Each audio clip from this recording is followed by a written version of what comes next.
सर्व महामानवाला अभिवादन करू। आज आम्ही सर्व इथे वैष्णवी हगवणे यांच्या सोबत जे महाराष्ट्राला काळिंबा फासणारी जी घटना झालेली आहे याच्यासाठी आम्ही सगळे जमलो आहे।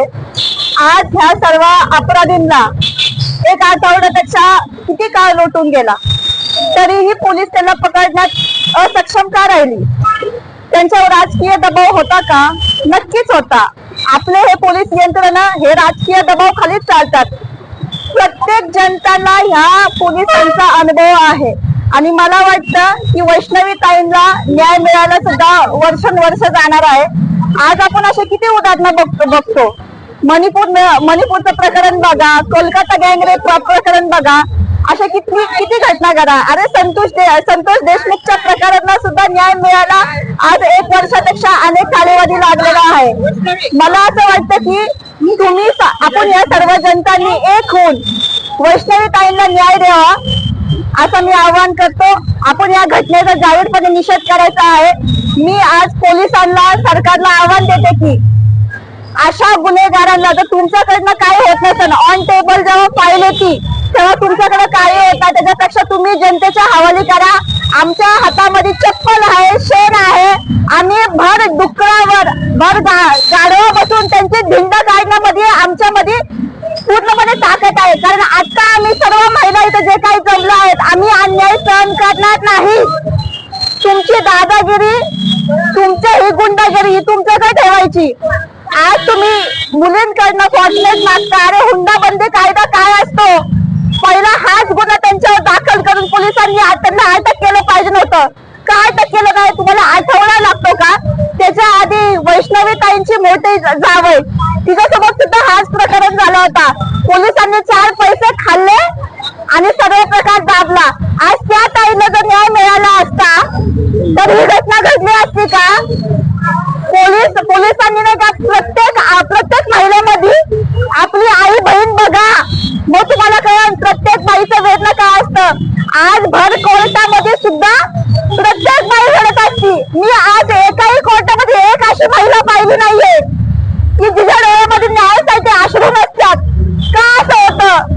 तुम्हाला ऑन टेबल जेव्हा तुमच्याकडे फाईल येते, तुमच्याकडे काम होत नसेल ना, या जनतेकडे या महिलांकडे तुम्ही अशा लोकांना हवाली करा। सांगते आज छत्रपती महाराजांची शपथ घेऊन सांगते मी, आम्ही चांगल्या पद्धतीने न्याय देऊ त्यांना। भर गाडो बसून त्यांची भिंत काढू, त्यांच्यावर थुंकू आम्ही अशा लोकांवर जाहीर निषेध करतो आज आम्ही त्यांचा।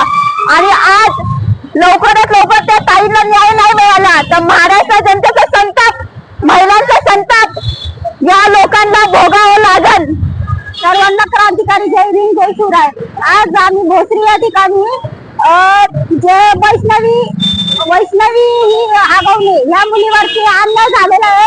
तिच्या सासरच्या लोकांनी तिच्यावरती खूप अत्याचार केलेले आहेत। त्या संदर्भात आम्ही आज त्या लोकांचा जाहीर निषेध करण्यासाठी आज आम्ही ते जमलेलो आहोत।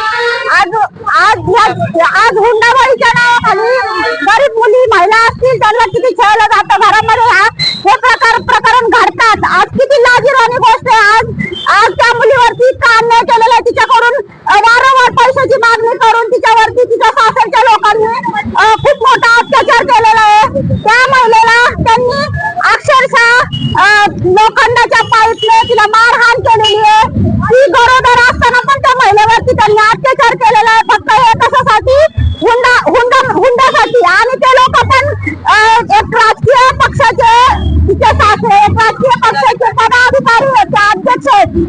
खरंच अशा पदाधिकाऱ्यांनी असा अन्याय करणं हे खरंच लाजिरवाणी गोष्ट आहे। आज त्यांना पक्षाचं पाठबळ आज महाराष्ट्रामध्ये प्रत्येकाच्या डोळ्यामध्ये अश्रू आहेत की त्या महिलेवर आज प्रत्येकाच्या घरामध्ये महिला आहे। आज मुली बाळांवरती अन्याय होतो प्रत्येकाच्या घरामध्ये, खरंच ही लाजिरवाणी गोष्ट आहे। आज तरी पण आम्ही त्या ज्या महिलांनी अत्याचार केला त्या पण महिलाच होत्या ना, ती नणंद पण एक महिलाच आहे, तिची सासू पण एक महिलाच आहे। आज महिलेने महिलावरती अत्याचार केले हे खरंच खूप लाजिरवाणी गोष्ट आहे। आणि तिची नणंद तिच्या सख्या वहिनीच्या तोंडावरती थुंकली फक्त पैशासाठी। अरे हे किती लाजिरवाणी गोष्ट आहे की ही एक महिलाच होती ना, तिला कशी लाज वाटली नाही की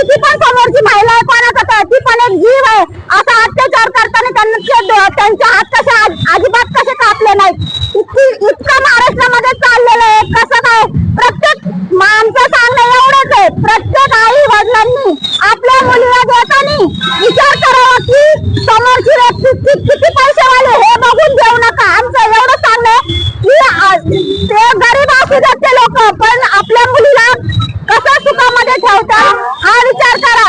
अरे भिकाऱ्याच्या घरात जरी दिले ना तिथं मुलगी तुमची ती मुलगी सुखी राहिली असती, पण मोठ्यांच्या घरात देऊन ती मुलगी आज तिच्या जीवाला मुकलेली आहे. तिने प्रेम केलं होतं, तिचा काय हे होता, तिचा दोष काय होता, तिने एक प्रेमच केलं होतं ना. पण त्या लोकांनी तिला अजिबात तिथंच एक मुलगी म्हणून त्यांनी स्वतःची मुलगी म्हणून त्यांनी जर तिला आपल्यापणाने जर जवळ केलं असतं तर तिच्या माहेरच्या लोकांनी पण त्यांना खूप सपोर्ट केला. फॉर्च्युनर गाडी त्या लोकांनी त्या मुलीला मागितली, ते पण तिच्या माहेरच्यांनी मान्य केलं. का तर आपल्या संस्कृतीमध्ये आपली मुलगी एखाद्याच्या घरी नांदायला गेली तर ज्या घरी जाईल तिथंच आपली मुलगी नेली असं आपल्या संस्कृतीमध्ये आहे. पण आज खरंच ह्या गोष्टीचा इतकी लाज वाटते ना आम्हाला. आमच्या सगळ्यात महिला भगिनी इथं जमलेल्या आहेत. का तर आज प्रत्येकाच्या घरात लेक माती आहे. आज खरंच महाराष्ट्राला लाजवणारी गोष्ट आहे. आमचं एवढं सांगणं आहे की हे जे नराधम आहेत, तिचा सासरा, तिचा नवरा, तिचा दीर, नणंद, त्यांना कठोरात कठोर कारवाई करून त्यांना आमची मागणी आहे फाशीची शिक्षा देण्यात यावी किंवा त्यांच्यावरती मोका बसून नाही तर पब्लिकच्या हातात देण्यात यावं. पब्लिक आम्हाला काय करायचं ते करू आम्ही. ही खरंच लाजिरवाणी गोष्ट आहे. कुठंच आम्ही म्हणजे आज एक प्रत्येकाच्या डोळ्यामध्ये अश्रू आहेत. खूप लाजिरवाणी गोष्ट आहे. बोलताना पण शब्द आमच्या तोंडातून हे होत नाही, इतकी लाजिरवाणी गोष्ट आहे. आम्ही इथे पिंपरी चिंचवडचेच रहिवासी आहोत. आम्हाला वैष्णवीताईचं बाळ बघून अक्षरशः डोळ्यामध्ये पाणी येतं. एक स्त्री आहे, आम्ही एक आई आहे, एक बहीण आहे, कुणाची तरी मिसेस आहे, कुणाची तरी आम्ही आजी आहे. आम्हाला बाळाकडे बघून अक्षरशः त्यांना कशी दया आली नाही त्या बाळाकडे बघून. का त्या एवढ्या हुंड्यासाठी आणि करोडो रुपयाची 100 कोटीची प्रॉपर्टी त्यांच्याकडे.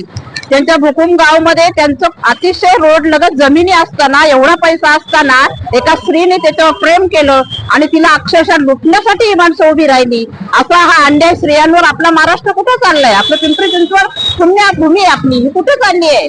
का पोलीस ऍक्शन घेत नाहीयेत? 8-8 दिवस लोक का सापडत नाहीयेत? आम्हाला प्रश्न उभा राहिलेला आहे. आम्ही खरंच सुरक्षित आहोत का? आमच्या मुलीच्या घरी देणार का आम्ही पुढे?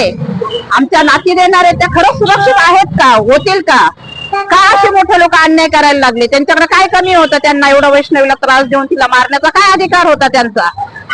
ही आत्महत्या नसून हा एक खून आहे असं महिला आम्ही स्पष्ट मत आहे आमचं.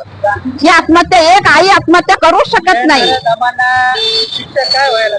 त्यांना फाशीची शिक्षा व्हावी असं आमचं सर्व महिलांचं मत आहे. आमचं अख्खं पिंपरी चिंचवडच्या महिलांच्या वतीने मी बोलते, अगदी प्रत्येक आईच्या वतीने मी बोलते, त्या बाळाच्या आजीच्या वतीने मी बोलते, त्यांना फाशीची शिक्षा ही झालीच पाहिजे. पिंपरी चिंचवड मधील भोसरीतील रहिवासी आहे मी. खरोखरच वैष्णवी हगवणे हिच्यावर खरोखरच अन्याय झाला. अशी निंदनीय घटना आहे की प्रत्येकाच्या घरी मुली आहेत, सुना आहेत, आई आहे. आपल्या बहिणीला जर असं कोणी जाळून मार टाकलं तर आपण तरी सहन करू का? ही किती दुर्दैवी घटना आहे. तिच्या बाळाकडे बघून सुद्धा इतकं वाईट वाटतंय की बस. आणि खरोखरच प्रेम किती आंधळ असतं. परंतु त्यांनी प्रेम केलं, पण त्या प्रेमाचा त्यांनी इतका फायदा घेतला की ते प्रेमापोटी तिच्या आई वडिलांनी त्याला संपत्ती दिली, इतकं सहकार्य केलं, पण त्याची सुद्धा त्यांनी जाण दिली नाही. अशा राजकारणी माणसांना, अशा राजकारण्यांना जाळून टाकावे. असे राजकारणी काय भ्रष्टाचारी आहेत म्हणून त्यांचा कधी उद्रेक होऊ शकतो आणि त्यांना जास्तीत जास्त शिक्षा झाली पाहिजे. त्यांना खूप म्हणजे कधी ना असं मोठा नाही असं हे करता पाहिजे. त्यांना फाशीची शिक्षा झाली पाहिजे. जय भीम, जय बुद्ध.